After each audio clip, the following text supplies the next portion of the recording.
So this is the kit from HotRodsAndBrakes.com for the Studebaker and Avante disc brake conversion kit. I'm going to go through and give you some instructions on this because the instructions that came with it were less than optimal. First step, jack up the car. Gather the toys and get ready to go. All right. So I just pulled the 6 mounting bolts off of it. The little bracket from the backside drops off as well. In the first side, I went ahead and disassembled all the brakes because they're all sprung under the spring tension on them. But with this one, I think the better way to do it is just pull it off as one piece. Hopefully somebody will be able to use these. People who want to keep a Studebaker stock, these brake shoes are expensive. So these got a lot of life in them. So I'll pass this on to the next person. Then clean the spindle up. This backside's got some rust to it. I'm going to clean that off with a little sandpaper, really fine sandpaper, maybe some steel wool. Clean that all up. I'll clean up the kingpin and all this stuff. It's got 50 years of grease on it. I put a set of vice grips on the hose just to keep it from leaking all over the place. There's new hoses in the kit, so you don't have to worry about messing those up. I like this little extra piece that the previous owner put on.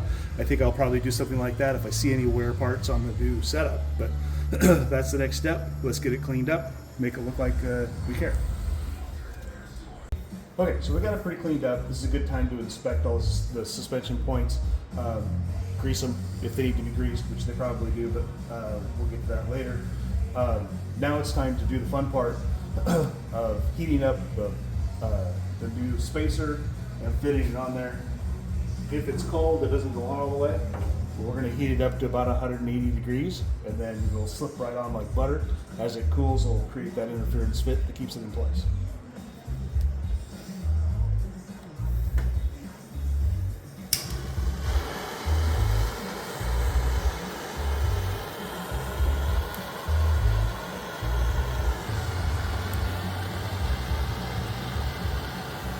The 124.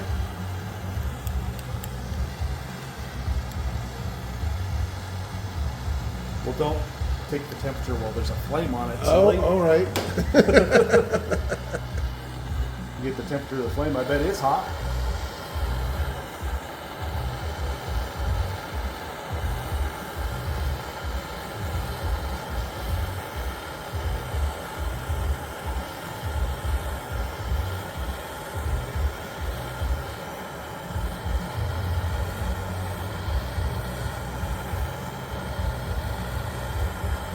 I got a piece of 1.5 inch electrical pipe that fits right over the edge of this thing, just in case we need to give it a little love tap to get it to seat all the way. Shouldn't need to if we get it heated up properly.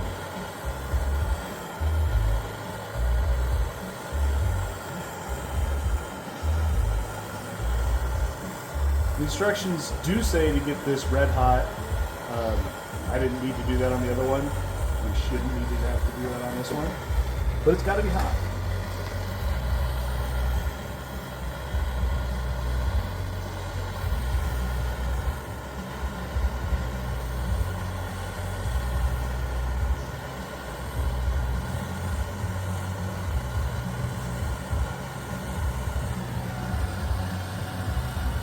We're starting to get a little discoloration now, which is good. Let's take the temperature.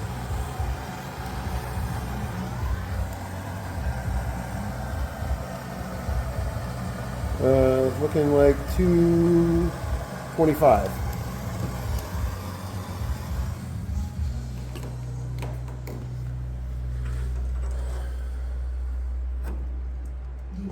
Butter. Now we're going to give it just a little tap before it gets cool. I can find the tapper.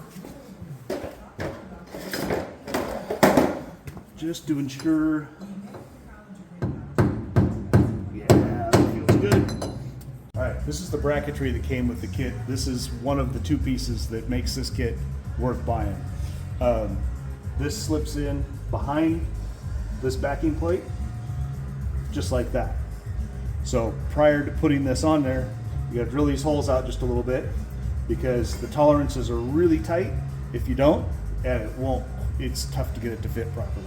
So we drill these out just a little bit per the instructions, and this will slip in there really nice. So I've got the 13/30 seconds bit. I'm gonna put just a little bit of Marvel's Miracle Oil. As you know, it's a mystery because we don't know what's in it. And then we're gonna drill these out nice and easy. This metal is old and hard as the hub to hell.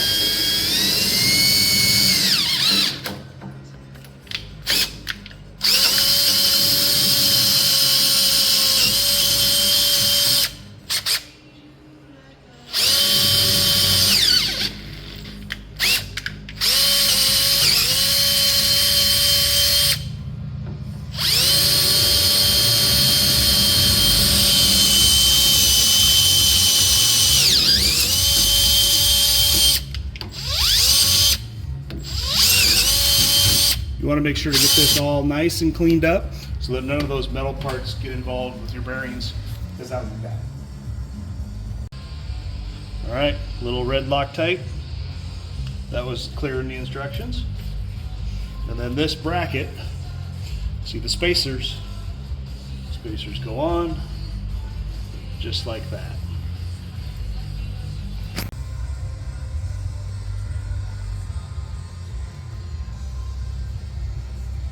So if you haven't played with this kind of brake drum before, it has the part that sits on the spindle integrated into the brake drum itself.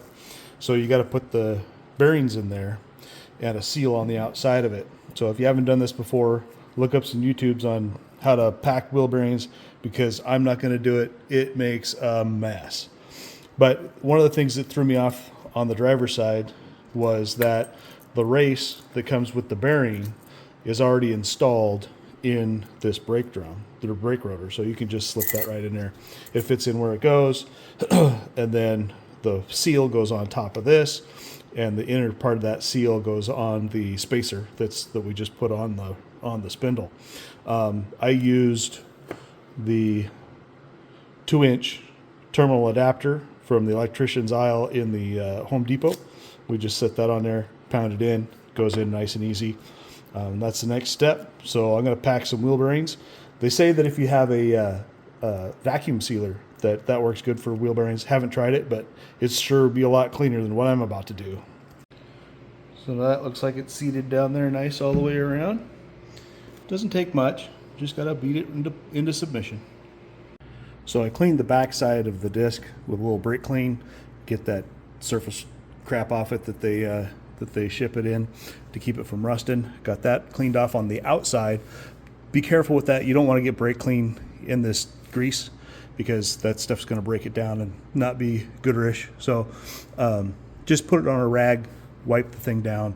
That'll be good. I didn't do the front side because I'll do that after I get everything put together.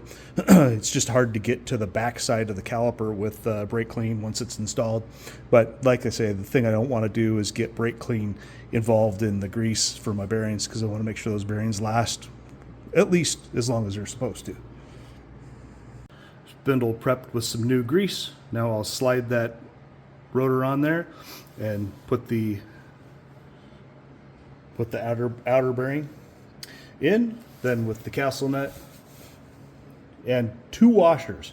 So if you only use the one washer that came off the car, you don't have quite enough room on the threads to get a good tight fit. So they come with an extra spacer that goes on the outside. I'm going to put this on the inside. So reusing the old castle nut and the washer that came with it, with the car, and then adding the spacer. Inner bearings in, original washer goes on, spacer washer goes on, and now we'll put the castle nut back on. And there's a lot of people out there that'll show you how to do this properly, so I'm not going to go through that, but there's a process for tightening and untightening, retightening and tightening again, or retightening from after you tightened it, to make sure that everything gets on there and the grease gets packed in there perfect and all that stuff. So watch for that, and then we'll come back and put the caliper on. All right, last step in this assembly Put a new cotter pin in it. Put a new cotter pin in it. Don't be reusing the same one that's been in there since 1958. Buy yourself a new cotter pin. It's 29 cents. I know, but come on. So this is a caliper off an 80 Monte Carlo, and it seems to be fine. Nice big single pot deal. You got to put the hose on it. Make sure to put a washer where the bolt meets the fitting, and also where the fitting meets the caliper. So there's 2 copper washers that go in there. Don't forget those things, or that thing will leak for sure. On the pads, this is not red Loctite. This is CRC's disc brake quiet. It's just a good thing to have on there to keep things lubricated, keep things moving around. So when you disassemble it next time, they come apart easy. It also helps with the squeakas. So you keep your squeaking down, keeps them from rattling around quite so much. So that's a good deal. The kit came with this little package of doohickeys. It includes the 2 washers for your hose. The kit also came with a separate pair of things, so they doubled up on that. Don't get confused by that. It also comes with this little bracket. Now that little bracket on the brake shoes, the pads that I've got, this piece I believe does the same job as that little bracket, so it's not necessary. A YouTuber did mention that you should put that hose on before you put it in the car, and I think that's a wise decision to make. So that one just pops in there like that. The outside one pops in there like that, and once you get them on there, one-handed, it'll snap in there. You're ready to put it on the car. Okay, sports fans, there you go. So I got this all cleaned up with some brake clean before I put the calipers on. Caliper went on. The mounting bolts here and here, I torqued those down to 60 foot-pounds just because I think that's a good idea. There was no spec anywhere, so if anybody has a better idea, you can keep it to yourself. I think 60 is good. I will check them, and if they loosen up, I'll go to 65 or 70, but I think that's probably pretty good. That's install complete. All I got to do is hook up the hose. I'm not going to hook the hoses up yet because I've got other issues with my brake master cylinder and power booster. The setup that I have is up in the engine bay.